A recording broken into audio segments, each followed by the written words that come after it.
Hello বন্ধুরা, আমি Sudip and welcome to Filmy Retake. এখন কথা বলবো শাস্ত্রী সিনেমার নতুন একটা গান ড্রপ করা হয়েছে। গানটার নাম হচ্ছে ঢ্যাঙ্কুরাকুর তাক। তো এই গানটা আমার কেমন লাগলো দেখুন। পুজোর সময় বা এইরকম পুজো রিলেটেড গান আমরা বহুবার শুনেছি, বিভিন্ন সিনেমায় দেখেছি, বাট এই গানগুলো না কখনো পুরনো হয় না। মানে গানের অ্যাম্বিয়েন্স, যে পুজো অ্যাটমসফিয়ার এবং পুজোতে যখন এই ধরনের গান আসে বা পুজোর সিনেমায় যখন এই ধরনের গান আসে, একটা আলাদা অ্যাম্বিয়েন্স ক্রিয়েট করে।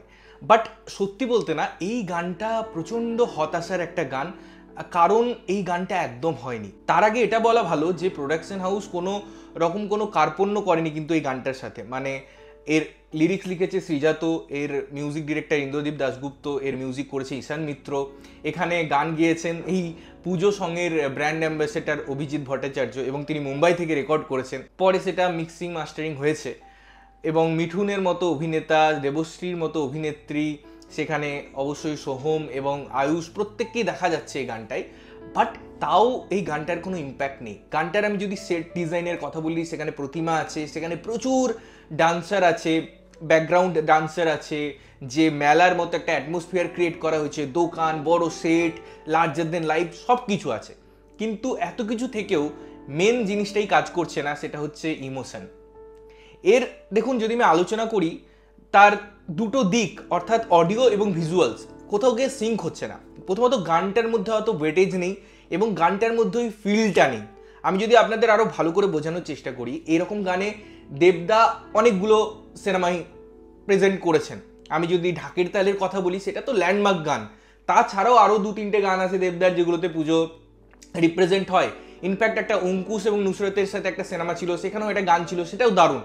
সুইজারল্যান্ড সিনেমায় আবির রুক্মিণী সাথে জিদ্দা একটা গান করেছেন, সেটাও একটা ফিল গুড ফ্যাক্টর দেয়, সেটাও ওই অ্যাম্বিয়েন্সটা ক্রিয়েট করে। বাট এক্ষেত্রে সেটা হয় না। এই যে একটা লিরিক্স, ঢাকের তালে কোমর দোলে খুশিতে নাচে মন, আজ বাজা কাসর জমাসর থাকবে মা আর কতক্ষণ, এই যে একটা গানের ইম্প্যাক্ট না, এবং তার সাথে ওই ব্যাকগ্রাউন্ড ডান্সার, অভিনেতা, একটা ঢাকের সাথে খেলা হচ্ছে, পুরো একটা পার্টিসিপেশন আছে প্রত্যেকের, এই যে একটা ফিল গুড ফ্যাক্টর, এই যে একটা লার্জার দেন লাইফ, এই যে একটা অ্যাম্বিয়েন্স, এটা শাস্ত্রীয় সিনেমার ক্ষেত্রে বা এই সিকোয়েন্সের ক্ষেত্রে, এই প্রেজেন্টেশনের মধ্যে কোথাও গিয়ে ওয়ার্ক করছে না। এখানে অবশ্যই মিঠুনদার এজ হয়েছে, তিনি ওইভাবে নাচ করতে পারবেন না, ওইভাবে নিজেকে প্রেজেন্ট করতে পারবেন, এটা খুব স্বাভাবিক। এটা নিয়ে বেশি কথা বলার জায়গাও নেই এবং সেটা আমরা মেনে নিচ্ছি। বাট এখানেই আসে ডিরেক্টরের অ্যাক্টিভিটি, এখানেই আসে কোরিওগ্রাফারের মানে কাজ, যে আমি এত বড় একজন অভিনেতাকে এখানে ইউজ করছি, তাকে কিভাবে ইউজ করে স্মার্ট ম্যানারে এটাকে প্রেজেন্ট করব। আমি যখন সোহমকে ইউজ করছি, তাকে আর একটু বেশি পোর্শন দিয়ে দিই, কারণ গানটায় যখন পুরো যে ব্যাপারটা আসবে, দেবশ্রীদি এবং মিঠুনদাকে যতটা পোর্শন দেওয়া হয়েছে, সেই পোর্শনে আরও আগে ইন্ট্রোডিউস করে দিয়ে এদেরকে। অভিনেতা যারা পিছনে কাজ করছে, যেসব ডান্সাররা কাজ করছে, তাদের আরও ভ্যালু এডিশন করি।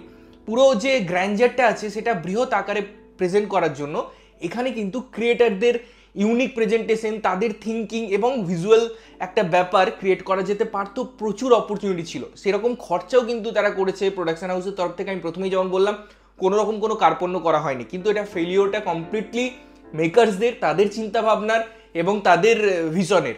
তার ফলে এই গানটায় অডিও বা ভিজুয়ালস কোনো ইম্প্যাক্ট, কোনো ভালোভাবে আসা, কোনোটাই আমাদের কাছে পৌঁছাচ্ছে না। এবং পুজোর এত বড় একটা ফেস্টিভ মুড, এরকম একটা গান, এরকম একটা গ্র্যান্ডার, এখানে এত বড় বড় শিল্পীদের পারফরমেন্স, তাদের প্রেজেন্স থাকার সত্ত্বেও এই গানটা কিন্তু সেভাবে ওয়ার্ক করছে না। সুতরাং গানটার অডিও হোক বা ভিজুয়ালস হোক, কোনোটা সিঙ্ক না হওয়ায়, কোনোটা সেভাবে হাইপ ক্রিয়েট না করায়, কোনো সেইভাবে আমাদের গুজবাম্পস না দেওয়ায়, কোনো মোমেন্টটাই আমাদের সাথে সেইভাবে যোগাযোগ স্থাপন না করায় গানটা একদম আমার জন্য ওয়ার্ক করে না। তোমাদের কেমন লেগেছে গানটা অবশ্যই কমেন্ট করে জানিও, এবং তোমরা কতটা সহমত সেটাও কমেন্ট করে জানিও। ততক্ষণের জন্য ভালো থাকবে, সুস্থ থাকবে এবং সবসময় ভালো জিনিস দেখবে। চ্যানেল যদি প্রথমবার দেখছো, লাইক কমেন্ট শেয়ার করতে হবে, সাবস্ক্রাইব করতে হবে, যাতে প্রত্যেকটা নোটিফিকেশন তোমাদের কাছে পৌঁছায়। দেখা হচ্ছে অন্য কোনো ভিডিওতে, ততক্ষণের জন্য টাটা।